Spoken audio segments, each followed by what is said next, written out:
साब्रुम अनुमंडल अस्पताल के अधिकारियों पर स्वास्थ्य विभाग की जिम्मेदारी से अनभिज्ञ होने के कारण मुर्दा घर के दरवाजे और खिड़कियां ना होने के कारण शवों का बेहिसाब रखने का आरोप लगाया गया है।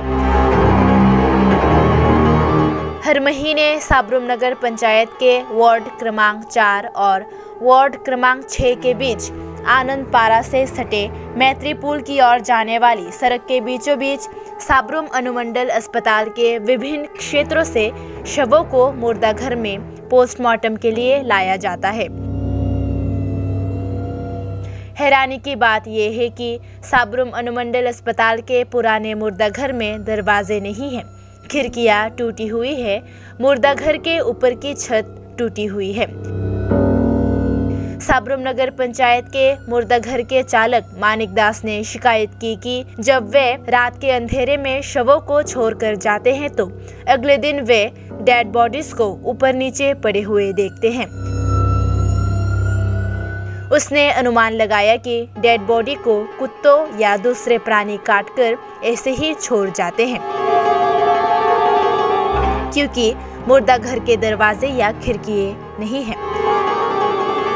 लेकिन हर दिन सैकड़ों लोगों और स्कूली छात्रों को सड़े हुए शवों की दुर्गंध के साथ इस सड़क पर चलना पड़ता है। इतना ही नहीं, इन दोनों घनी आबादी वाले वार्डों के लोगों ने कई बार नगर प्रशासन को सूचना देने के बाद भी कोई कार्रवाई नहीं की गई।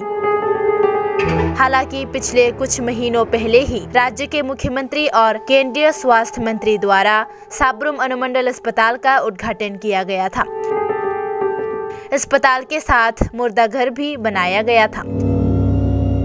मुर्दा घर बनाने के बाद भी अस्पताल के अधिकारियों ने नवनिर्मित मुर्दा घर में शव को लेकर तरह तरह के बहाने दिए और शव को मुर्दा घर में पोस्टमार्टम करने से मना किया। साब्रुम थाने की पुलिस इसका शिकार हो रही है। इस साब्रुम नगर पंचायत के वार्ड नंबर 6 निवासी गोपी हजारे काफी आक्रोशित हो गए। उन्होंने आगे कहा कि साब्रुम अनुमंडल अस्पताल के इस अज्ञात व्यक्ति के शव को 2-3 दिनों तक पोस्टमार्टम के लिए ले जाया गया और शव के बदबू के कारण इलाके के लोग वहां नहीं रह सके। साब्रुम के वैष्णवपुर से मागरुम के रास्ते में पाटाछरी में आज भी क्षेत्र के लोगों ने सड़क किनारे एक अज्ञात व्यक्ति का शव देखा। उसकी मौत कैसे हुई, इसकी जांच साब्रुम पुलिस कर रही है। दिन पर्यंत मलटा কোনো নতুন একটা মল হইছে, কিন্তু সেটাতে এখনো তারা শিফট করে না, অথচ এখান দিয়ে প্রচুর লোক আসা যাওয়া করে, কিন্তু বিভিন্ন সময় লাশ আনে। এগুলি এইভাবে দরজা জানালাগুলি ঠিকভাবে থাকে না, খোলা থাকে, মর্গ হয়ে থাকে, মানুষের প্রচণ্ড অসুবিধা হয়। এখন আমরা সরকারের কাছে আবেদন, যেহেতু একটা নতুনভাবে মর্গ করা হয়েছে, অতি সত্বর যাতে এখান থেকে এটাকে স্থানান্তর করা হয়, তাহলে এটার এলাকাবাসী যথেষ্ট উপকার হয়। দেখেন দরজা জানলা কিছুই নেই, জানলা আছে রড ভাঙ্গার, জানলা পাল্লাও খোলা, দরজাও খোলা, পুরা ওয়ালের দরজার পাট আলাদা হয়ে গেছে। এটার মধ্যে রেখে জায়গা, এরপরে পুলিশ প্রোটেকশন দিয়ে না কীভাবে তারা রাখে জানি না। পরের দিনে দেখি যে বডি আমরা নিতে এলে দেখি যে বডি নড়াচড়া, এই কুকুরে টানছে না শিয়ালে টানছে, এটা আমরা ঠিক করতে পারি না।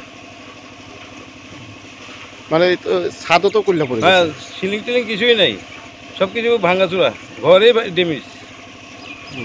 মানে আপনারা যখন ডেড বডি এখানে পোস্টমর্টমের জন্য আনেন, এই তো রাস্তাই নেই, পোস্টমর্টমের জন্য তো নিমু রাস্তাই নেই ডেড বডি নেওয়ার লাশ করে। তো খুব কষ্ট হয়, রাত্রিবেলা আনলে খুব কষ্ট হয়, অন্ধকারে লাইট ফাইট কোনো কিছুর ব্যবস্থা নেই এখানে, মানে কোনো নিরাপদ নেই। না, নিরাপত্তা তো আমার পা কাটবো না হাত কাটবো কোনো গ্যারান্টি নেই।